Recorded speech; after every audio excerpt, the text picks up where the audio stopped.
So if you are joining live, go ahead and type into the chat roles so that I know who we've got here. We're going to get started in just a few minutes. I want to give everybody a chance to get here. Hey, Teresa. And one of the things that we're going to do differently than we do a lot of times, you can talk, Teresa, if you want to.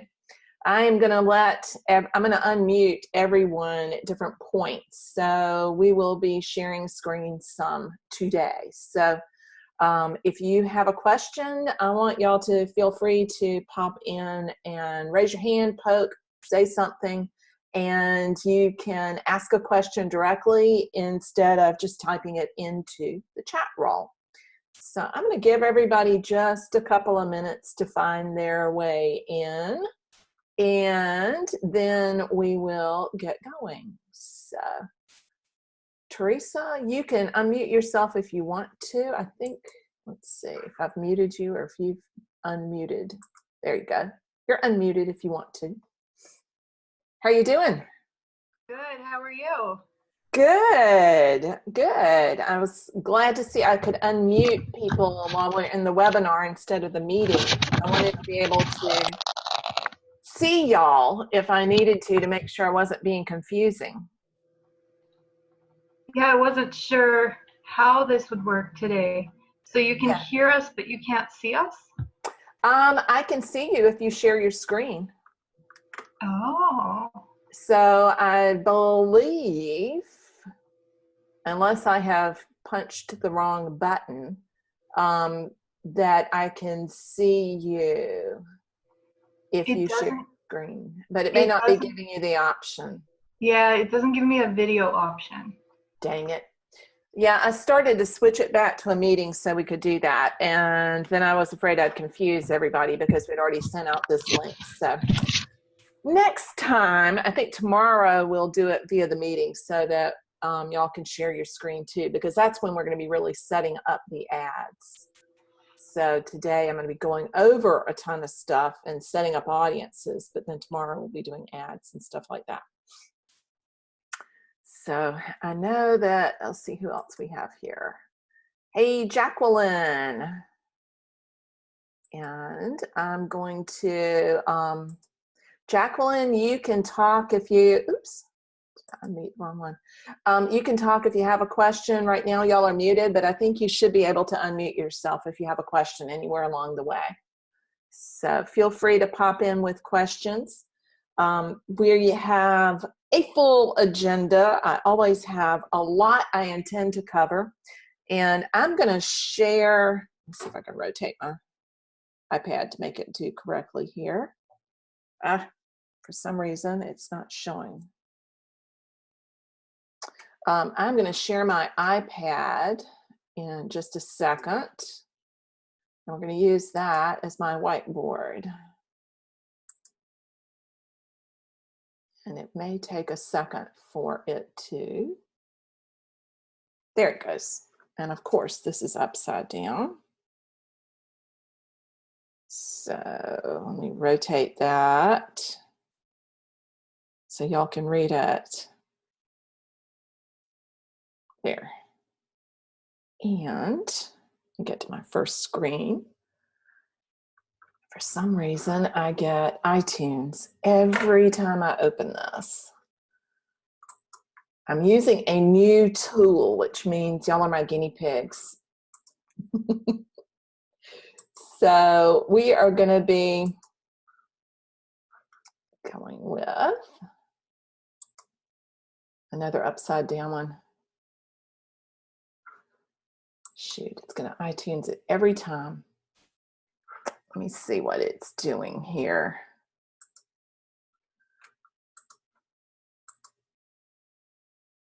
It should not keep switching off.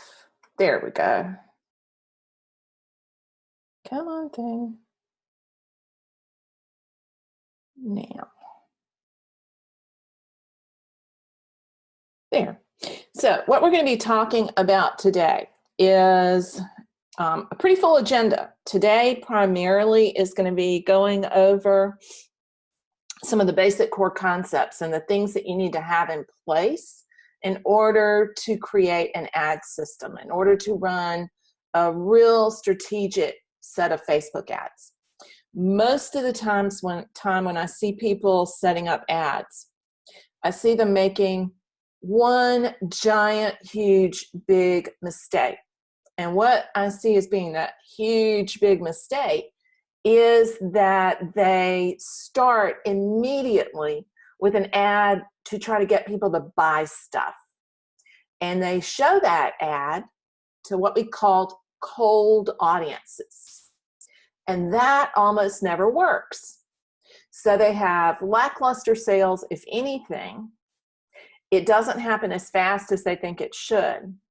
They turn off the ads after just a few days, and they've in essence wasted their money because they haven't followed a strategic path to bring people down that runway to convert them from the cold audience to the warm to the hot audience. In other words, they haven't thought about the first thing on that list, the customer journey. And I want to talk a little bit more about the customer journey before we really go too much further at all. But just a quick outline of the other things we're going to talk about today. We're going to talk about setting up the page, if you haven't done that already. And people are at all kinds of different spots right now in setting up their Facebook page. In order to run ads on either Facebook or Instagram, you have to have a Facebook business page. Can't do it without it. Instagram ads are run from Facebook because Facebook owns Instagram. You need to have an Instagram business account if you want to do ads on Instagram. So we're going to talk about first setting up that page so that you can run ads, even if you're not going to post much on it. You need to have it in order to run those ads. Third thing is we're going to talk about the Facebook pixel. And I know a bunch of y'all have heard me mention it, and some of you may already have it implemented, and some may not have a clue what I'm talking about. Don't worry about it. It's not that hard, and we're going to walk through how you do that. Fourth thing is how to use insights to ID your audience, your ideal target audience, to gather information about the audience you already have, and to pick out which posts appeal to those folks. So using what you've already posted on your Facebook page or even on your Instagram or your personal profile to figure out which kind of posts are most effective for your audience. So people ask all the time, what kind of post should I make to promote? And the answer is, it depends, because it entirely depends on your audience. Some audiences prefer video. Some audiences prefer still images. Some audiences like your face in the picture. Some audiences don't care. They want to see more of the paintings. So it depends entirely on your audience. Your audience is going to be different from my audience. And the goal here is, in the end, for you to become so familiar with your audience that you can predict what they're thinking about, what they love, what they hope, what they dream, what keeps them up at night, so that you can speak to them in language that they understand. Insights is the place to find that info. And then lastly, we're going to talk about creating custom audiences. Now, I know I've showed most of y'all how to do this at one time or another, but as usual, Facebook is changing again, and there are certain limitations that are coming into play on creating custom audiences that mean there's some we need to set up right now, even if you're not going to advertise for another 6 months. So we're going to go over those. And by that time, your brain will be fried and you'll need a break, and we'll come back again tomorrow and we'll set up the ads. And we're going to talk about that whole ad structure and system through the course of the afternoon. So I've blocked out 1 to 4. That gives us 3 hours. Nobody can sit here for 3 hours straight without having their brain explode. So we're going to have some breaks along the way for potty breaks, refreshment breaks, and implementation breaks, where you'll have a chance to do it, because this is not a just sit down and take notes kind of event or workshop. I want you to do. I don't want you to just be. I want you to do. So I want you to set up your Facebook page, improve your Facebook page, work through some of those audience insights. If possible, put that pixel onto your website. And then we're going to create at least 3 custom audiences. So this is going to be a doing. You're not going to be able to sit there and just take notes. So anybody who's planning on just listening and doing something else, put that other thing down and let's focus on this right now. One of the reasons to do that is that at the beginning and even in the intermediate time, if you're not running Facebook ads all the time and in and out of the ads manager all the time, it changes and you can get overwhelmed. So you're going to be overwhelmed if you're trying to multitask. So please don't do that. Turn your cell phone off, close the door, get comfortable, get a glass of water, and we're going to dive in. So anybody have any questions so far? If you have a question, you can, in this time, I'm always telling people not to hit the raise your hand button. This time you can do that. So if you've got a question that you want to ask and you want me to unmute you, hit the raise the hand button and then I'll unmute you. So you can talk during this one. I'm going to unmute everybody along the way and let them speak if they want to. So I want people to feel free to hop in when they have questions along the way. Don't feel like you have to wait till the end. We're going to have some Q&A at the end, but questions are more effective if you ask them when they happen. So we're going to dive into that customer journey, which is something I feel pretty strong about. And it's that neglected part that so many people overlook. So like I said, most people, when they're creating a Facebook ad the first time, they either just boost a random post because, Facebook will come in there and say, this post is getting 95% more engagement than any previous post. Have you noticed that they say that on all your posts? Hint. So that's just to get you to boost it. And when you boost, you don't have as much control. So I don't really want you to boost posts.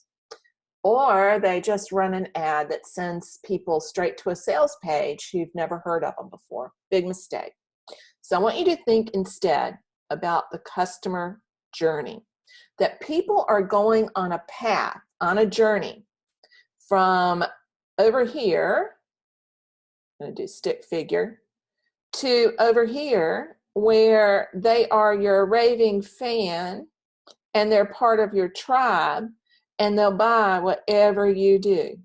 So to get them from over here on the left where they have never heard of you before to over on the right where they're a raving fan, one of your 1,000 hot customers. There's a theory that if you have 1,000 devoted customers, that you can survive in any industry. And it's not just having 1,000 followers or 1,000 people on your email list. It's having 1,000 people who have bought from you and think you're fantastic. So that's ultimately where we want to get.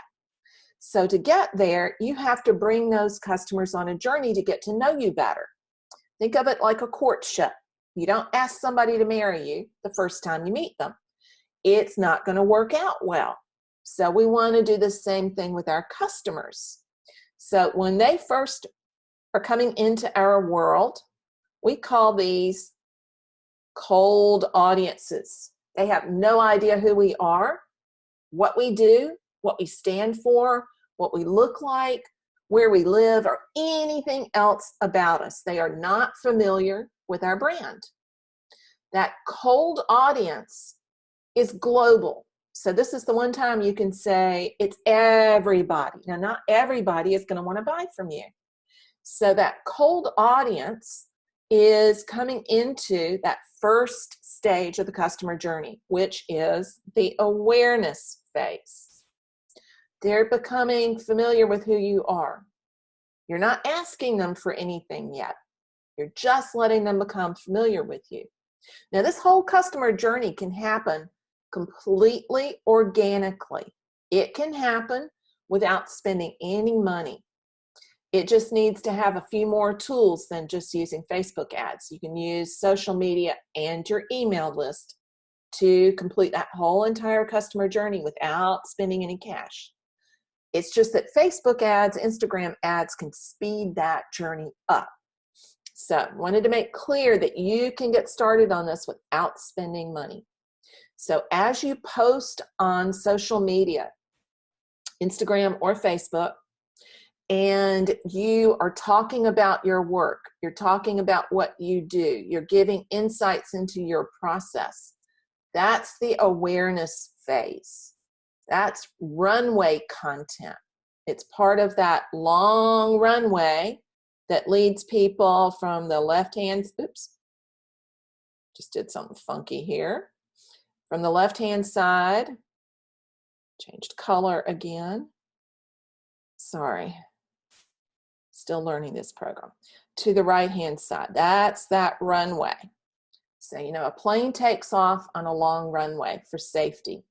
We want to do the same thing. So at the beginning of that journey, you're introducing yourself. At the awareness phase, you're not talking about lead magnets. You're not talking about sign up to my email list. You're not talking about I have paintings for sale. You're talking about why you make art, how you make art, what you make art with, the who, what, where, why, and when factor. So start slowly. The longer that runway, the warmer that audience gets. Does everybody understand what I mean by the runway now when I'm talking about going from cold over on the left to hot on the right? Actually, we can call that sizzling. We want them to be anticipating all of the good stuff that's going to come from getting to know you. In between is warm. Then they heat up and get hot. So awareness is the cold stage, and you're warming them up. There are all kinds of different things you can do. And if you're just starting out using social media, then the runway content, that cold to warm content, is what you need to be working on right now. And that's basically who, what, where, when, why, and how. Answer those seven actually journalistic questions, and you've got your content. It doesn't have to be really deep. It can come in all kinds of formats. It can come in image format with pictures of your work, pictures of you in the studio, pictures of your subjects. It can come in video. It can come in audio. It can come in all sorts of different formats. So pick a format that's comfortable for you. I'm going to push everybody to think about video at the awareness stage for a real specific reason. So let's look at those different types here for just a minute. So if we think about the different types as being image and video, you can actually do one that's just audio. I don't think it really is that effective, but it can happen. It can work. Mainly, most Facebook ads are image or video, and they can be slides. You can do what they call a carousel. So I wouldn't recommend just the audio. So all of those apply really nicely to us as artists, and all of them are applicable as you're setting up that runway content that talks about who you are and all of those other things that surround your painting practice. So you're beginning to develop that relationship with them. So images can be of you, your work, your tools, your studio, your subject matter, your inspiration, any of the above. Same for the videos. One of the things that inhibits people about doing video is not wanting to have their face on camera. You're going to have to get past that. All of us have to get past that. And here's why. We are individual brands. They're called personality brands. And if you don't ever show your face, it's going to be super hard to build the know, like, and trust factor. So you're going to have to put your face on camera at some point. If that's something that you find intimidating, work yourself into it sideways so that it's not quite as intimidating. You can have somebody else take photos of you or videos of you and not have them be live so that you can edit them before you put them up. You can also have those photos and videos be of your paintings, your subjects, and your inspiration in your studio rather than your face. So they don't all have to be of your face, but you got to get some face time in there eventually. Now, one of the reasons why video is just king or queen, depending on how you want to phrase it, at this stage is because of the way that Facebook pushes video right now. You remember I talked at the beginning about custom audiences, and it's what we're going to dive into at the end of our time today. Custom audiences means that Facebook remembers everybody within a certain group that you designate who've interacted with your stuff in some way. And it can be your page, it can be your website, your Instagram account, or your videos. It can be all your videos, or it can be individual videos. Now, you used to be able to create those audiences from individual posts. You can't do that anymore. Now, though, you can still do it from individual videos, which means you can create a laser focused audience of people who are interested in what you were showing in that video. And because Facebook gives more reach to video, you're going to build a bigger audience faster. So if you want to build the numbers on your Facebook page, lower your ad cost, increase your organic reach, all of the good secret sauce, you got to do video.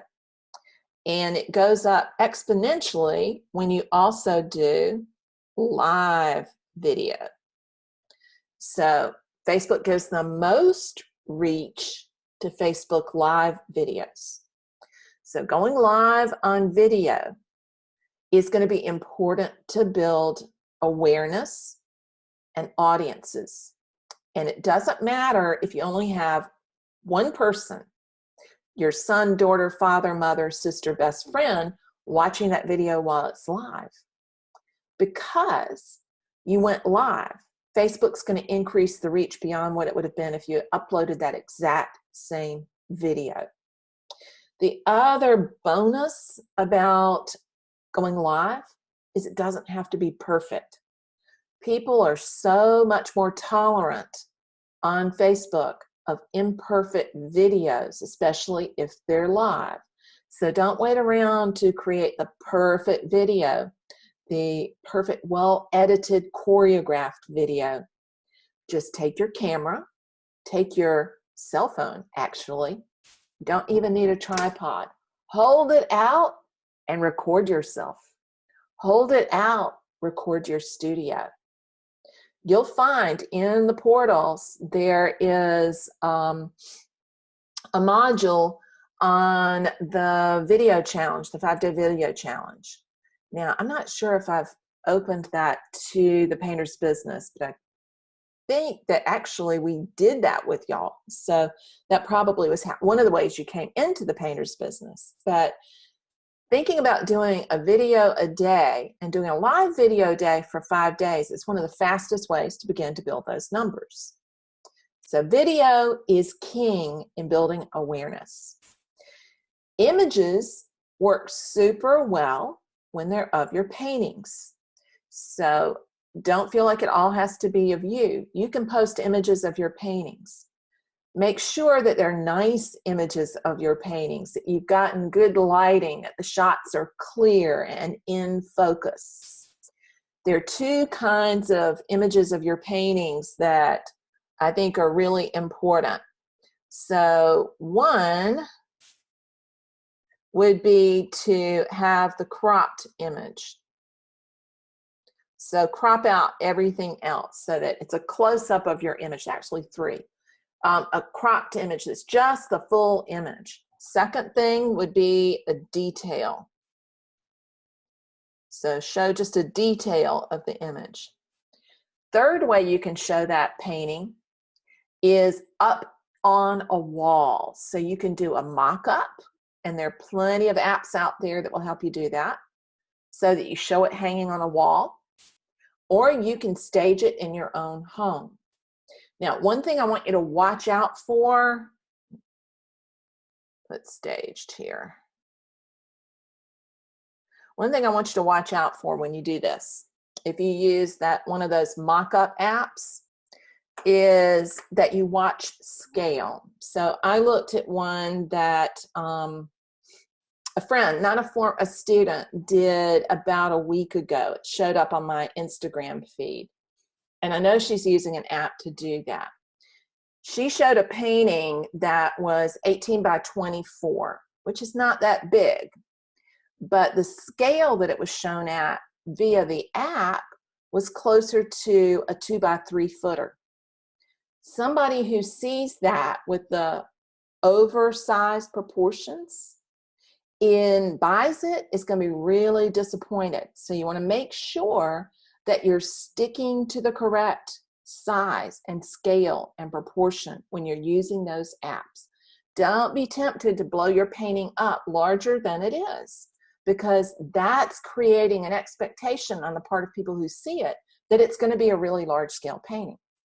So be careful with those. They're really handy and they work super well, but you've got to watch that scale issue. I think in a lot of ways, it works better to stage those yourself. So one of my students that does that, former students that does that, I think really effectively, at the end of every work day almost, she takes the paintings that she's been working on that day and either brings them into her living room and puts them over the mantelpiece or leans them up against the mantelpiece and photographs them, or she photographs them in her studio so that you can see the actual scale.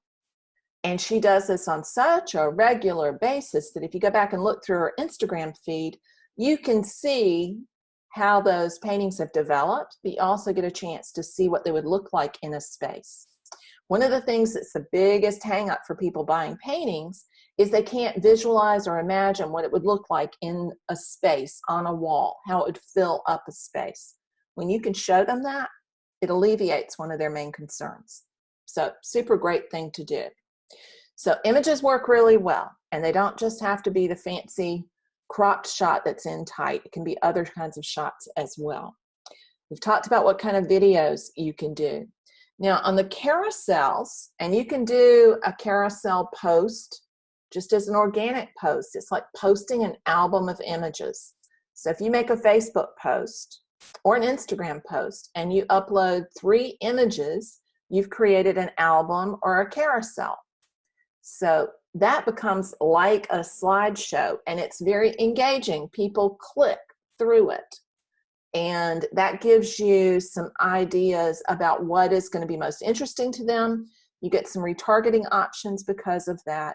And it's more engaging than just a still single image. So that's a really good option as well. Those are the 3 main things to think about posting right now. You don't have to put money behind them yet. In fact, you shouldn't put money behind them until you see how they do.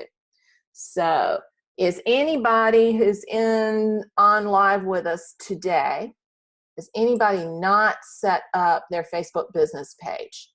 Anybody not got their Facebook business page set up yet? Type into the comments if you have not. I know a bunch of y'all are already posting on your Facebook business page pretty regularly. So if you haven't, we're going to walk through the basic requirements to do that. And I also want to talk about what you need to have on that page. So those of you who already have your page created, I want you to check to make sure that you haven't left something out that's really necessary for being able to use it most proactively. So these are the options for posts. And to get the maximum benefit from posting organically, you need to be posting at least 3 to 5 times per week. If you're using stories, which is the feature that's on both Instagram and Facebook, if you're using stories every day, you don't have to post as often, but you should be posting at least 3 to 5 times a week. If you're not using stories, I'd post almost every day, at least 5 times a week. So that's the amount that you need to do. And the reason to start slow, the reason to start organically, is that you get to see then what resonates with your audience and begin that slow build of your audience. If you dive right in and start trying to put advertising money behind what you're doing, you're not going to get a clear picture of what really appeals to your audience. So that first step is to post organically on either Facebook or Instagram. So we're primarily focusing on Facebook and ads, but know that you can set up ads on Instagram as well. Same basic strategy.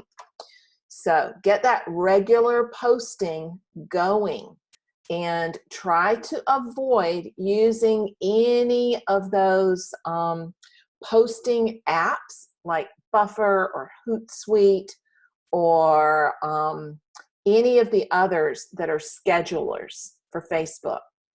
Facebook dings reach for posts that are scheduled through anything other than the Facebook scheduler. So you can absolutely schedule your posts, but you need to do it using the Facebook internal scheduler. Don't use one of those other tools. Those other tools have a place, but not for maximizing organic reach. So Teresa says, when you create a post for your feed and it asks you if you want to add it to your story too, is that a good idea to have the same thing on both? Yes, it is. At the very least, I would do that to begin to really implement using stories. Stories are more important on Instagram than on Facebook, but I get a lot of reach through Facebook stories as well. So anything that gets you started with it and making it easy is a good thing to do. So absolutely share your Facebook post onto stories as well. You have to remember that people see these things in different ways. So when you're looking on your Facebook page and scrolling through your Facebook page, Facebook is maximizing reach or giving the most real estate right now to stories at the top so that the Facebook feed is looking a little more Instagrammy, especially if you're on an app. So if you can get your stuff up there at the top of the screen in stories, that means that you're increasing the likelihood that people are going to see it. People who see it in stories are not going to be necessarily scrolling through and seeing it on your feed. So you're not spamming people when you do that. Anne says, what if you haven't posted a story? What does a story consist of?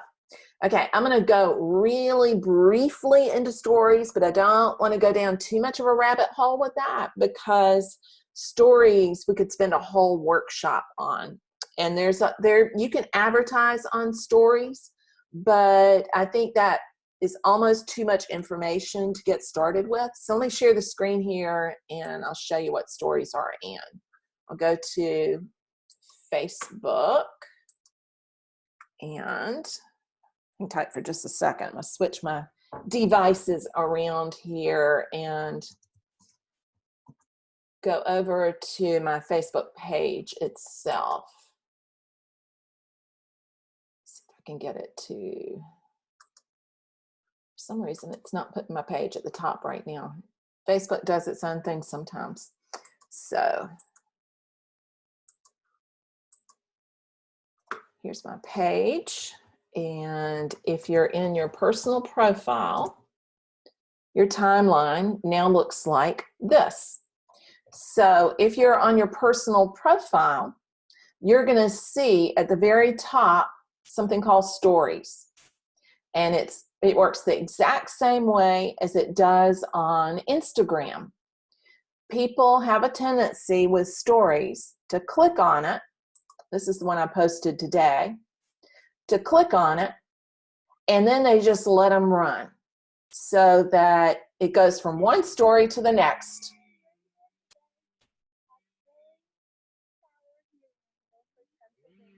So here's somebody actually working on artwork. And you get to see it in process. And it'll keep on running through this whole list of stories over here until you click the X and back out of it. So stories run on autopilot. And that's why it's really beneficial to have them in both places, because people will click on stories when they're unfortunately sitting in cars, or if they're in the grocery store line or any kind of other place, because it doesn't require much for you to do. And then you can be entertained. It's like reality TV. And you don't have to have a complicated story. It can just be your post that you made that day, as Teresa said. And in Instagram, it looks almost exactly the same way. So if we go over to Instagram, and I'm going to scooch this screen so that it looks more like it would look on a phone. When I scooch that screen, you can see that the stories range across the top in those same kind of circular bubbles. And people will click, get started, and just keep on going. So that's what a story is. It can be like a little video slideshow, and they're 15-second increments, and you can have lots of things in there or just have one pane. So I wouldn't worry about it too much yet. And I want you to get going on Instagram and Facebook before you worry about stories yet. Yes, Teresa, you need a studio pet. Now this one is one of my favorite Instagram accounts to follow. This guy adopts elderly, unadoptable dogs. And it's my feel-good Instagram follow. So everybody should go follow Wolfgang2242, because you'll be entertained all day and it'll uplift your spirits. So that's one reason people go to social media, is to be entertained, to be uplifted, and to be engaged with the outside world. They don't want sad, hard, icky stuff. People will leave if it gets too painful. So both of those platforms reward posts and posters who provide their audiences with that kind of experience. So that's what stories are, and they're really useful, but you don't want to dive into that too much until you get a real firm foundation and a system going for posting on the regular Instagram and Facebook feed. So don't do anything else with that yet. Does that make sense? Good.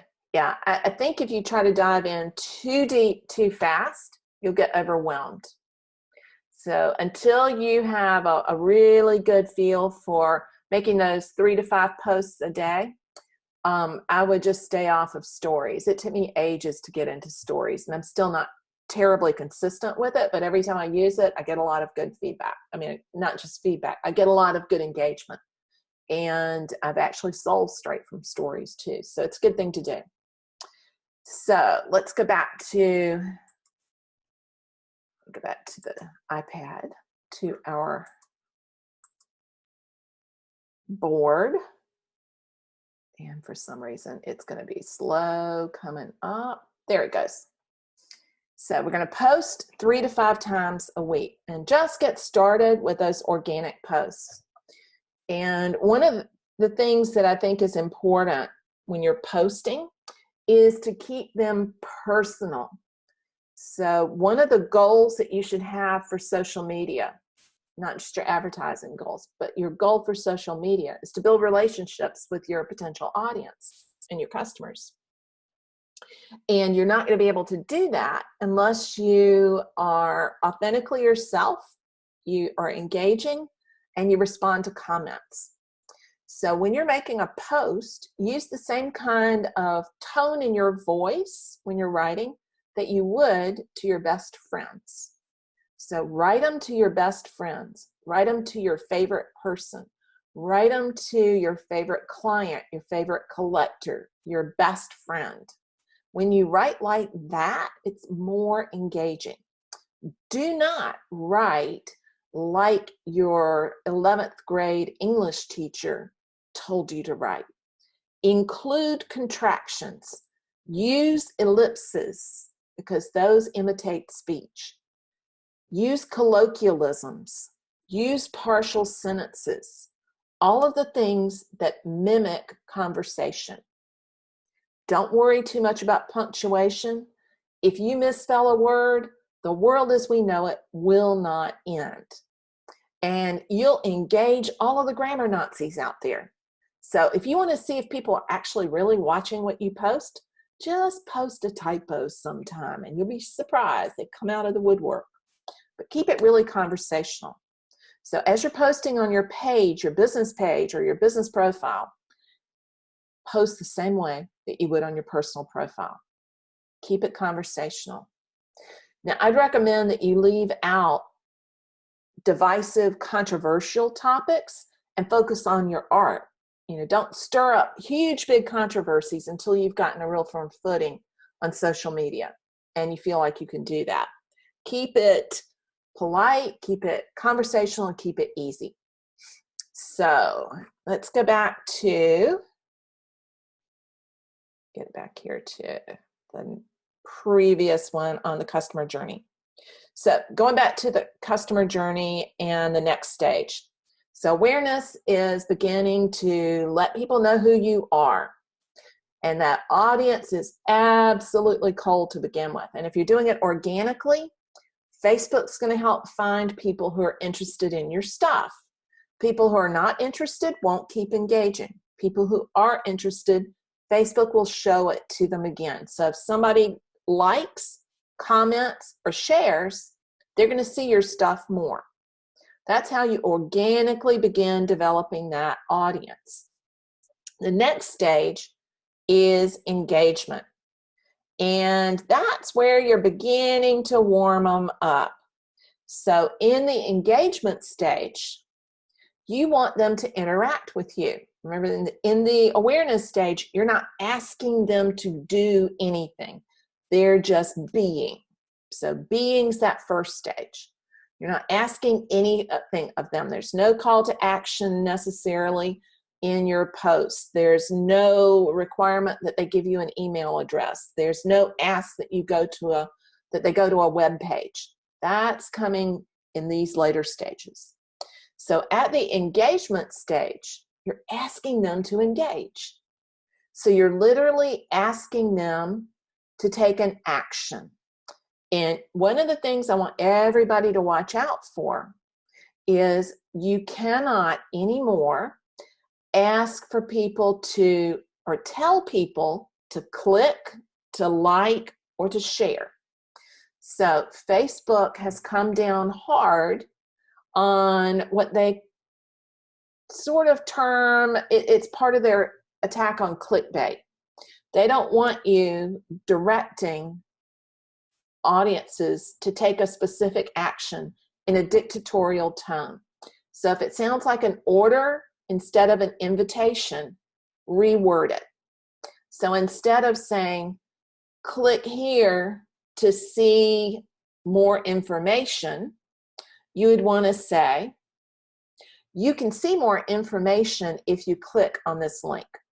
Do y'all see the difference or hear the difference in tone there? One is an order and one is an invitation. So as you're beginning to engage, make sure that your tone stays invitational rather than directive. You don't want to be the school marm at the front of the room telling everybody to line up and now follow you over to your website. So the invitations that you issue, the calls to action can be to, and you can still ask people to share it. You can still invite likes, but I think it's a whole lot better to invite people to take an action. Ask them a question. So you can ask them what we call conversation starters. You can ask what they do to reconnect with nature and the natural world. That's what I did last week, just as a conversation starter. And when you ask people to respond, instead of saying, leave a comment below, you ask them a question that pulls an answer out. So it used to be people would say, leave a comment below at the end of a post. Now, instead, you want to make it more of an invitation. Ask them a question. So you might ask, what's your favorite kind of landscape if you're a landscape painter? Do you prefer the beach? Do you prefer open fields, cityscapes, whatever? But invite and answer. Conversation starters are a great way to begin building engagement, because what happens if you're asking a good question is people can't stand to scroll by. They've got to give input. And when they engage, Facebook goes, this person's cool, they're entertaining, they're educational, people like them, we'll show their stuff to more people. Because remember, Facebook wants to keep people on Facebook. So the more entertaining, engaging, and educational you are, the more Facebook is going to show your stuff to other people. And your ad cost will be cheaper. So make a list of questions that you could ask people that you can think of as conversation starters. And for an example of one, I'm going to take us over to my Facebook page and we'll look really quickly here at that one that I did earlier in the week. I say quickly, but it's going to take Facebook a minute to load.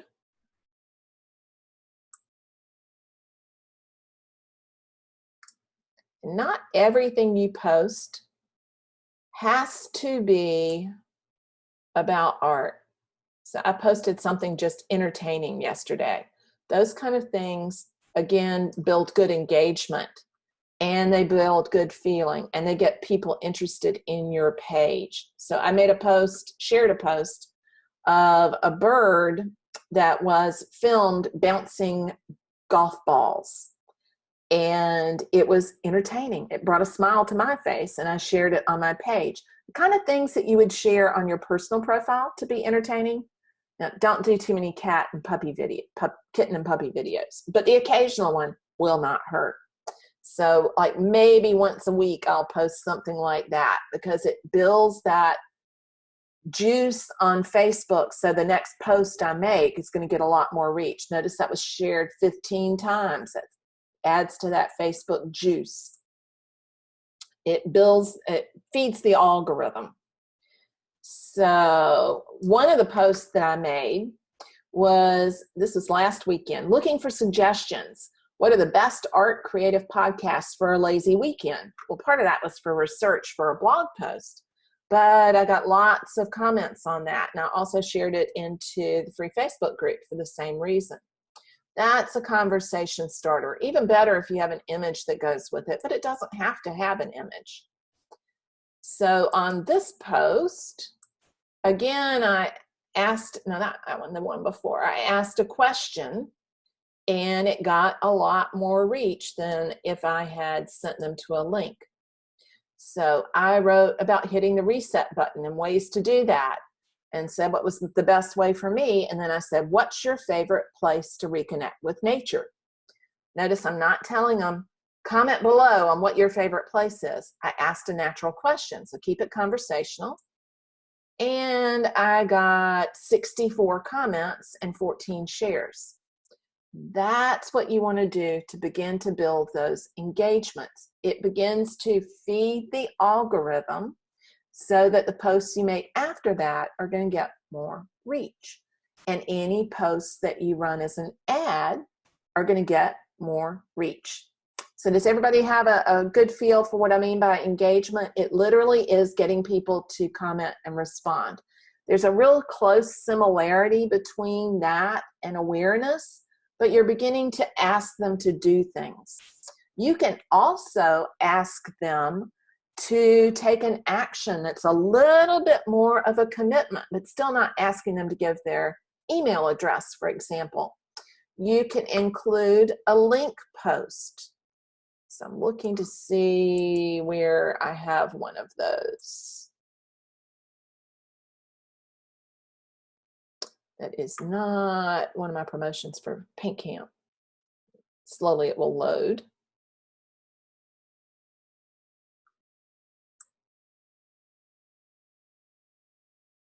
Those were both conversation starters. And this one had it. In this one, I sent them to the link in my bio. And that one actually was asking people to sign up for an email list. That comes a little later. You want to do that after you've really warmed an audience up. This one is a good example of that. This is a link post. So I shared the link, not sure why it's not showing the picture. I shared a link that takes people to my website. So this is a link to a post on my website.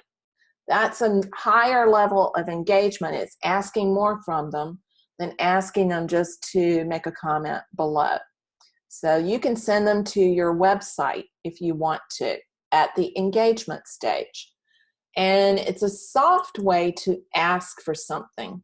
So when people go there, I have a video and a post, and then I have a conversion. I'm asking them to sign up for a webinar. So you can kind of soft pedal a conversion by doing an engagement first, getting them to click a link to go read something that's good content and then having an ask at the bottom of it. That's one of my favorite kind of ads to run. We're going to talk about those a lot more tomorrow. All of those are engagement ads. So it's that second stage of the journey that people are going on there. Go back to the iPad. The third stage of that customer journey is conversion. Now we're really beginning to ask them to give you something. So engagement warmed them up. And at conversion, they're getting warm to almost hot. They're getting to know you pretty well by that time. And you can ask more of people at that point. And in a natural, organic method of doing it, you could do it by the sequence of posts that you make from day to day. So the first week could be just awareness posts. The next week, you could do 3 or 4 days of engagement posts. And then you could do a conversion post, hoping that most of the same people are going to see it if you're posting at the same time. And that would be an example of using the Facebook post or Instagram post in that sort of strategic way. And it does work quite well, even without money behind it. What would take that up a notch is to use your email list in conjunction with it. Then what we're going to talk about tomorrow is how to use ad money to make it even more seamless. So at the conversion stage, you're beginning to ask them to give you something back. You've given them things along the way to warm them up. And I think a lot of times we undervalue what we give as artists to the people who are following us, whether they buy an artwork or not. We are giving them a higher level of puppy and kitten photos. So we are making the world a better place with our paintings, whether people buy them or not. When people see your artwork and it resonates with them, it lifts them up. It engages them more with the world. And that is giving to your audience. So before you ask your audience to give to you, you need to give to them. There's a marketer out there who's been around quite a while, who has a formula for that that's really, really easy to remember. It's jab, jab, jab, right hook, coming from Gary Vaynerchuk. And it's a boxing metaphor. You want to jab, jab, jab, and then, that was a left hook, then right hook, because you want to ask after you've given. So give, give, give, then ask. Jacqueline's asking, how do you know when folks are warmed up enough to go to the next stage? Generally, you can follow that pattern just to the time frame that if you're doing it organically. If you do the jab, jab, jab, right hook, follow that method 3 not asking any things before you ask, that generally will work if it's the same people seeing it. So you want to give, ask. So there should be at least 3 pieces of content before you ask them to do anything. So I would give at the awareness stage before I ask them to engage. Then engaging is both giving and asking. Then I would do engagement 3 times before I asked for an email. When you are testing out content, we're going to look at insights in just a little bit. You'll be able to see what is most effective in creating the content to do that. So you want to pay attention to what resonates and what doesn't, which means you got to go back and look at the performance of your posts. And sometimes you'll post something and it'll just fall flat. Nobody engages with it. Nobody likes it. Nobody comments on it. It just is like crickets. There are a bunch of different reasons that can happen. It could be the wrong time of day. It could be the wrong image. It could be the wrong copy. It can be any one of those things. It could be the wrong audience. And the only way to know for sure is to tweak one of those things at a time and see what works most effectively. But in general, you want to go jab, jab, jab, right hook. Give, ask. And if you're posting every day, you can do every 4th day, hit to the next level. If you're only posting every other day, you need to remember each one of those posts is that jab, jab, or that give. So does that make sense, Jacqueline?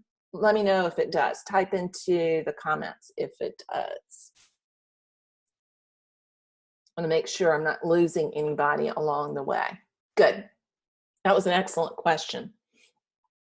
You'll begin to get a feel for it as you're getting a little bit more strategic in the way you post. So that is the engagement section, and that is one of my favorite stages in there. It's kind of, it's in between. It's warmer. It's not totally hot yet, but people are really beginning to interact with you more. It is super important at both the engagement and the conversion stage that you respond to the comments. Now, there'll come a time when you can't respond to every single one of them, but you need to respond to as many of them as you can and as close to the time that you made the post as possible, because that feeds the algorithm and it gets more reach.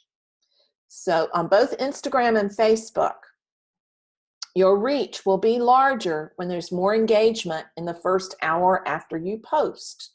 That means after you post, hang around for at least 5 minutes and respond to those first comments. Go off and do something else. You can do laundry, you can cook dinner. Come back and spend another few minutes responding to comments. Go off and do something else. Go paint for 3 hours and come back and respond to comments. You don't have to sit there for 2 hours. In fact, don't do that. But you do want to engage in that first hour so that you'll get more reach.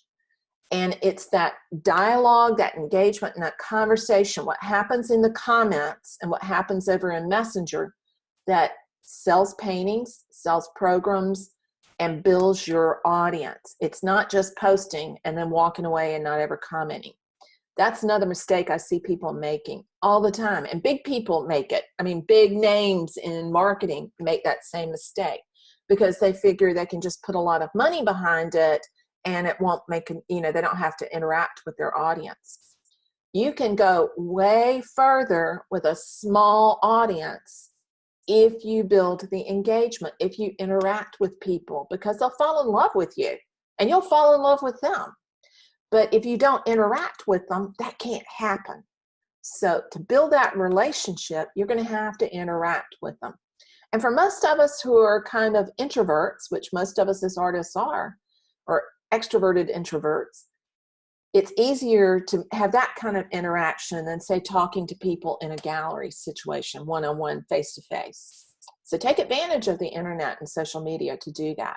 But build that interaction. Don't be ivory tower and standoffish.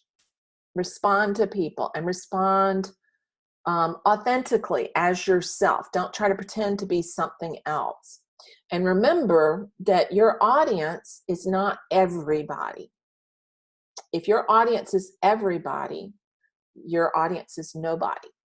Because we are not, none of us is going to appeal to every single person on the planet. So everybody has a potential audience out there. You have to find them.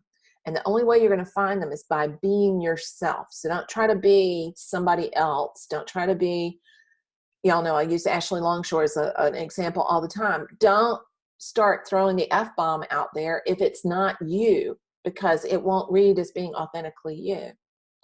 Don't start shooting Instagram photos of succulents if it's not you. That's the kind of cliche over on Instagram, you know, the perfect picture. Make it yourself. Don't try to be anybody else but you. There's an audience out there for you. So at that point, on the conversion stage, you can ask them for their email address, and you can do that directly in a post. You can then set that post up as an ad. You can, if you want to, send them to your website. If you're running webinars, you can make that conversion post be a call to register for a webinar. So it's a call to ask them to give you something, whether it's their email address, their registration. It's not a sale yet. It's a small ask.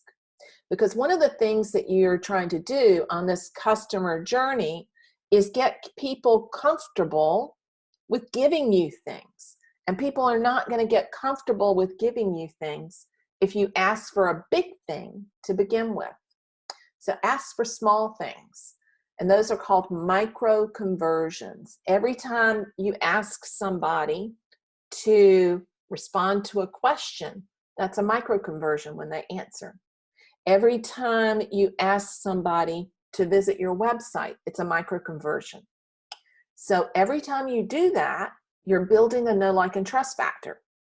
And it's not creepy and it's not pseudoscience. It is the way that we build relationships as human beings. It is the normal, organic way to build relationships. And we just play into that.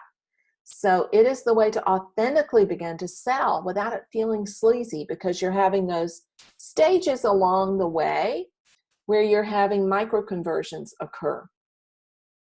So it's only going to happen if you have those built into your customer journey. If you remember to ask at the engagement stage for answers to questions. Oh, that was supposed to be a question mark, and it looks really weird. Sorry about that. My drawing with my little, there we go. So ask questions. Begin to engage with them to build those micro conversions. And then at the conversion stage, ask for their email address. There are a bunch of different ways to do that, but you want to tell them what the benefit is going to be. We'll talk about copy for that kind of thing a little bit more tomorrow. So at that stage, that's where you're converting them from being just a follower to being a fan. So you have your cold audience, it's becoming aware of you. Then you begin to warm them up by engaging with them. And now they're following you. And then they become fans when they convert and get on your email list. And then they become clients or customers when you close. So the last stage of that customer journey is the close. And that's where a lot of us in art freak out and begin to have the achy shakies because we're uncomfortable asking for the sale. But if you don't ask for the sale, you'll never make the sale. People don't know it's for sale until you tell them it's for sale. But if you've done that building up of that relationship along the way, you can make an offer, which is different than asking for a sale. You can make an offer that's an invitation that doesn't feel creepy. That's the way to sell without it feeling kind of sleazy. It's a way to sell organically. Think of making a sale as making an offer. And then you have a sales mechanism, which is the method that you're using to do it. And the method might be a video, the method could be a webinar, the method could be a sales page. There are all kinds of methods, ways to make an offer. And you want to pick the one that feels most natural for you and to your audience. So that last stage is when you close the deal, when you make that final ask and give to your audience. And at that point, if you've led them down the customer journey, they're already waiting for it. They want it. And what you're doing is satisfying their desire that they already have. Does that make sense? At that point, you're not having to sell because you've already created the desire for what you have to offer. And then you just make the offer and the invitation.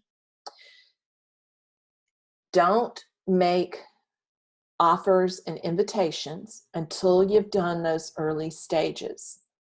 If you make an offer too soon, and you'll do it, we all do it, and we all stumble a bit, just like, you know, when you're back in 7th grade and you see the guy across the room that is the football player, and you just have dreamy eyes for him, and he has no clue who you are, he's never met you before, and you just walk over and give him a hug and a kiss. You know, 7th graders do that kind of stuff sometimes, and it doesn't work out well. Well, it's not going to work out well in a sales situation either. You've got to introduce yourself first, and you've got to get to know them, and they get to know you and feel comfortable with you before you give them a hug and a kiss. So no hugs and kisses until you've done those first stages. Go through the whole process. And when you do that, it doesn't feel creepy, doesn't feel sleazy, and it feels more natural and normal. That's how you take people from being just acquaintances to becoming your raving fans. Does that make sense so far? Cool. So let me know, give me a yes in the chat roll if it makes sense. Good. Makes total sense. Excellent.